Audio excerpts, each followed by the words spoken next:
Le gouvernement de la transition est en passe de devenir l'un des meilleurs gouvernements de l'histoire de notre pays, puisque la majorité des Maliens lui accordent leur confiance et sont d'accord avec ses décisions, surtout dans le domaine de la lutte contre le terrorisme. La raison est toute simple, pour une des rares fois, le constat laisse apparaître le dynamisme de l'outil de défense, en position de force face aux ennemis, lesquels sont en train de perdre peu à peu du terrain. Marquée de sérénité sans bruit de casserole ou de bottes, la méthode du colonel Sadio Camara a convaincu plus d'un. Le Mali n'est pas encore arrivé à bout du terrorisme. Tous les spécialistes du domaine s'accordent sur le fait que même les pays les plus développés ne sont pas totalement arrivés à endiguer cette forme de guerre asymétrique. Cela n'est pas chose aisée, mais chez nous ce sont les forces armées et leur hiérarchie qui étaient à l'index, à cause de leur mutisme sur fond de détournement des moyens destinés à outiller et mettre dans les conditions idoines les hommes sur le terrain. Sans doute, depuis quelque temps maintenant ce discours a été abandonné, car les FAMA font preuve de réaction rapide après chaque attaque terroriste. Et les plaintes sur la mise à condition des hommes ont cessé. La confiance est rétablie, d'une part entre les soldats et leur hiérarchie et d'autre part, entre la population et ses forces armées. Certes il y a toujours des efforts à fournir, notamment dans les zones rizicoles de Niono, mais force est de constater que depuis un certain temps la touche particulière du ministre de la Défense et des anciens combattants, le colonel Sadio Camara a permis de propulser sur une courbe ascendante le dynamisme des FAMA et chasser les groupes terroristes vers d'autres horizons. Pour rappel, le colonel Sadio Camara est l'un des piliers ou le cerveau de l'ex-Comité national pour le salut du peuple, ex-CNSP.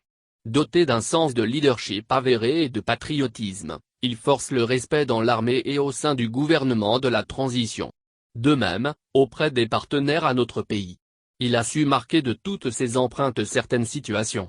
Notamment la question brûlante de l'arrivée d'une société privée russe de sécurité, Wagner, mais surtout le départ brusque des forces françaises '. Barkhane '. De certaines bases. Sa force reste son calme olympien et son atout majeur, son engagement sans tambour ni trompette à doter les forces armées des moyens adéquats avec des partenaires sûrs.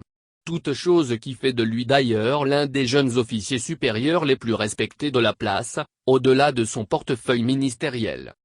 Les Maliens sont aujourd'hui majoritairement d'accord avec les méthodes de travail des autorités de la transition en général et particulièrement la mise en confiance de leurs forces armées et de sécurité.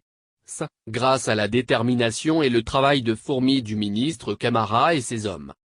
Depuis son arrivée au ministère de la Défense et des anciens combattants, il ne cesse de faire des exploits, il répond aux soucis de la majorité des Maliens qui demandent l'intervention des troupes russes dans notre pays. À rappeler que grâce à ces efforts, le Mali a pu acquérir sur fonds propres 4 hélicoptères de combat, russes, en octobre. S'y ajoute, la création d'une école de guerre spécialisée sur les spécificités des nouvelles menaces qui sévissent dans notre pays. Grand connaisseur du terrain, notamment le Nord Mali, où il a passé plusieurs années, il a toujours été proche de ces troupes qui sont déployées dans les zones à risque. Malgré le balai des autorités militaires françaises, dont la ministre de la Défense parle, chez lui, le colonel Camara n'a pas changé d'option vis-à-vis de la force Barkhane, qui opère depuis des années au septentrion malien avec un bilan très mitigé. L'histoire vient de lui donner raison avec la révolte des habitants d'une localité d'un pays voisin, Kaya au Burkina Faso contre la simple traversée de leur territoire, par la force Barkhane. Même, après la transition, les actions posées par ce ministre de la Défense et des anciens combattants feront légion.